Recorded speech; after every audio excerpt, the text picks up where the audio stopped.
So I have to ask, like, I mean, when you find out that a book you're working on gets canceled, and you said that they canceled it, right? I mean, way before it even hit the store. I mean, you knew that it was coming down. I mean, is it? I mean, what do they call? Do they email? I mean, is it just sort of like, oh, hey, we're not doing that, or how exactly does that process work? We were warned ahead of time that there was a strong possibility, just due to the market itself, that it could have been canceled. So both Kieran and I were, steeled for that possibility. Honestly, I forget exactly when we were told about it, though. But yeah, I mean, for neither of us, it was a surprise, and they were very nice about it. And we're just sorry, the market, et cetera, et cetera. I mean, it's just, and is it? You put your heart and soul into a comic, and then it just, I mean, before it feels like, because this is almost like a miscarriage.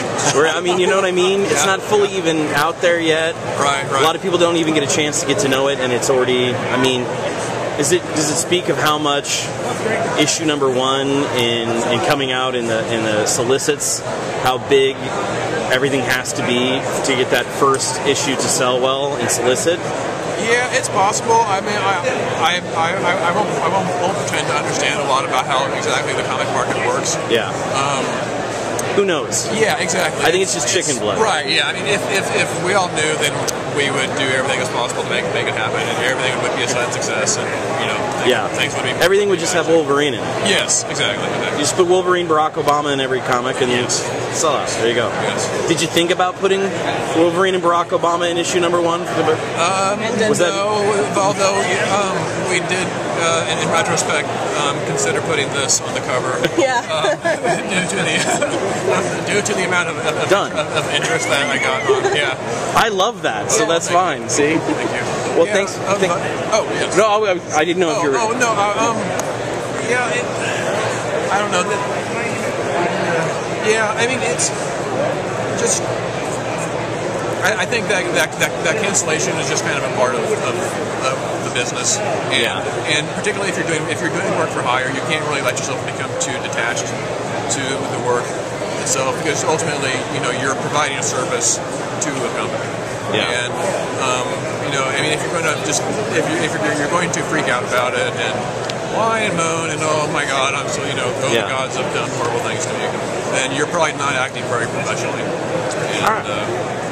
So, if you want to invest emotionally, it should be in your own stuff, it should not. Be creator owned. Yes. All right. Yes. Awesome. Thank you so much for talking to us. Or afraid, I don't know. Afraid. Be afraid. Well, I don't. Is it all right? We do a podcast.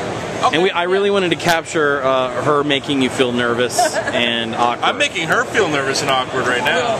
Yeah, well.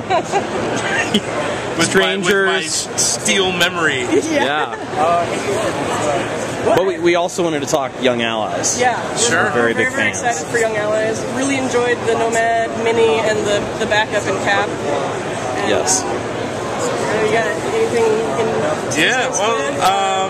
thank you for putting Firestar on the team. Yeah. Yes. Well, the whole team, the whole idea of it came from doing the Nomad miniseries, and the fact that Joe Quesada wanted to see her team up with Aranya. I love Aranya. And that was back when we were going to do it as an ongoing series. So that would be like something in the second arc or something. Yeah. And so as I started thinking about that, I thought, well, why not take that a little further?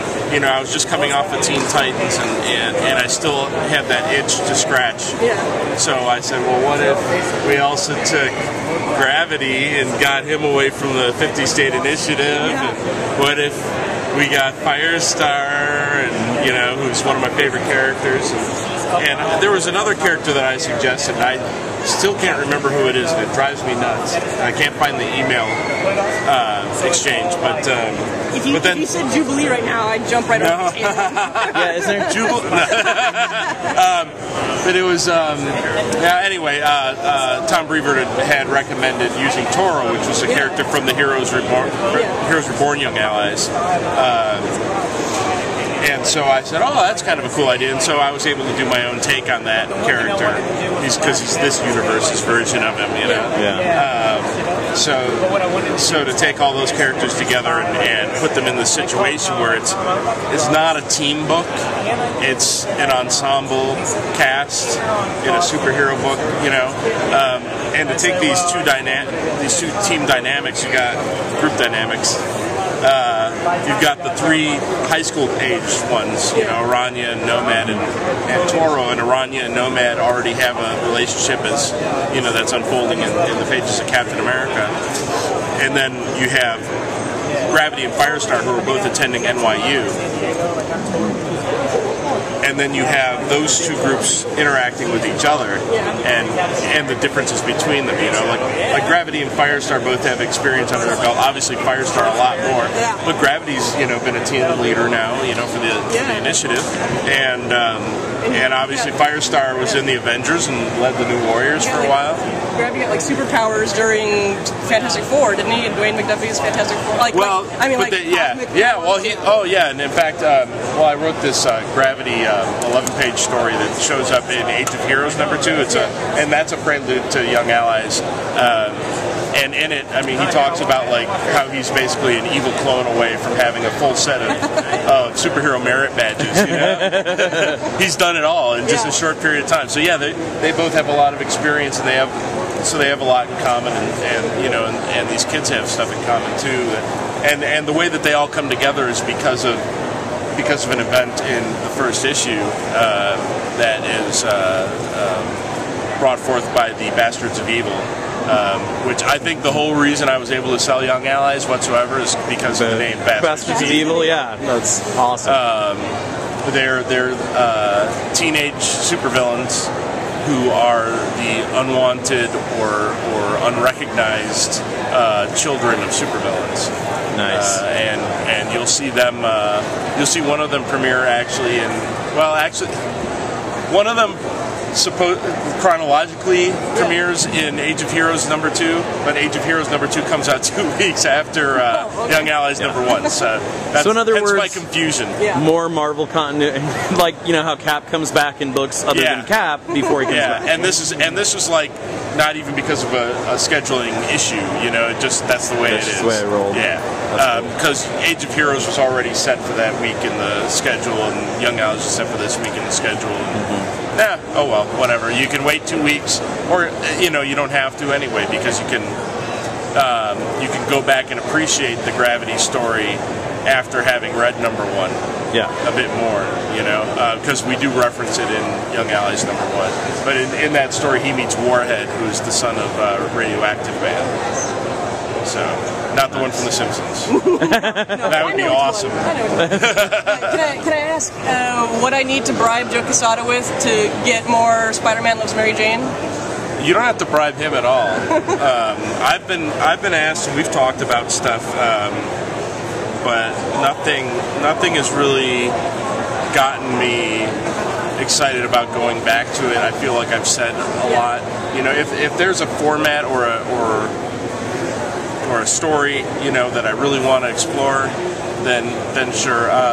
One thing I did pitch to Marvel last year was a Firestar miniseries that would have taken place like through the run of Spider-Man Loves Mary Jane and beyond, and it would have had her in the Hellions and the New Mutants and you know, the X-Men stuff, and with Spider-Man and Iceman. Nice. And you know, it had all these elements to it. And Takeshi Miyazawa was on board to draw it. Yeah. Christina Strain was on board to color it, and they said no. Aww.